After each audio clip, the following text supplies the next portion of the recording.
एक news conference विच Newfoundland ਅਤੇ Labrador ਦੇ ਪ੍ਰੀਮੀਅਰ ਐਂਡਰਿਊ ਫਿਊਰੀ ਅਤੇ ਸਿਹਤ ਅਤੇ ਕਮਿਊਨਿਟੀ ਸੇਵਾਵਾਂ ਦੇ ਸੂਬਾਈ ਮੰਤਰੀ ਨੇ ਪੇਂਡੂ ਐਮਰਜੈਂਸੀ ਕਮਰਿਆਂ ਵਿੱਚ ਕੰਮ ਕਰਨ ਵਾਲੇ ਡਾਕਟਰਾਂ ਨੂੰ ਬਰਕਰਾਰ ਰੱਖਣ ਅਤੇ ਆਕਰਸ਼ਿਤ ਕਰਨ ਲਈ ਨਵੇਂ ਪ੍ਰੋਤਸਾਹਨ ਦਾ ਐਲਾਨ ਕੀਤਾ ਹੈ। ਫਿਊਰੀ ਦਾ ਕਹਿਣਾ ਹੈ ਕਿ ਪ੍ਰਾਂਤ ਦੇ ਦਿਹਾਤੀ ਹਿੱਸਿਆਂ ਵਿੱਚ ਈਆਰ ਸਟਾਫ ਦੀ ਕਮੀ ਨੂੰ ਪੂਰਾ ਕਰਨ ਲਈ ਇੱਕ ਅਸਥਾਈ ਉਪਾਅ ਹੈ। Potential short-term solutions to help with ongoing staffing issues in some of these, what we call Category B sites, so emergency departments that are not necessarily in an urban center around the province. The NLMA came with potential solutions, and I'm happy to say today that we've acted on those solutions. And so we are going to, in the short term, provide some immediate incentives for physicians working in those Category B sites, and hopefully look then towards more long-term solutions. So with that, I'll open it up to questions, and Dr. Luscombe, myself, and Minister Osborne, I'm happy to answer any of them, and of course, happy to answer any other questions on health. I know it's top of mind. I just had a meeting with Minister Duclos off the heels, of course, of the first of the COF meeting. It's top of mind in every province, and it was certainly a pleasure to meet Minister Duclos and express Newfoundland and Labrador's opinion on the healthcare system moving forward. I don't take that as a criticism, frankly. I think, sometimes you need a Band-Aid. You need to stop the bleed, and then you need to move forward.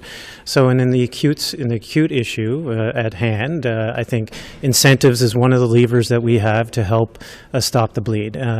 We are working on medium and long-term solutions. There's no question. That will take some time. Training a physician takes time.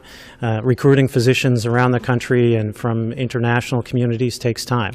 We're working on all those strategies collectively with our stakeholders to ensure that we're all aligned.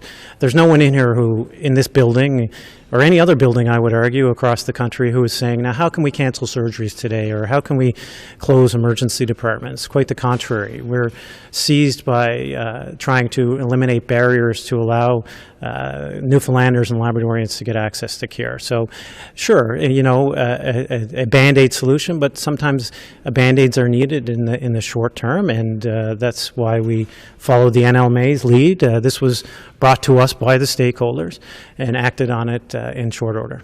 And again, a solution proposed by the stakeholder, by the NLMA, representing their physicians as a potential solution. And so we acted on it. I do think perhaps a Band-Aid or a suture perhaps will stop. It will litigate the bleeding in the short term. But again, you've heard me say before, and I was encouraged by some of the conversations I had with the other premiers that we have, despite the challenges of COVID-19, given some thought to the long-term sustainability of the healthcare system, and we did so with the Health Accord.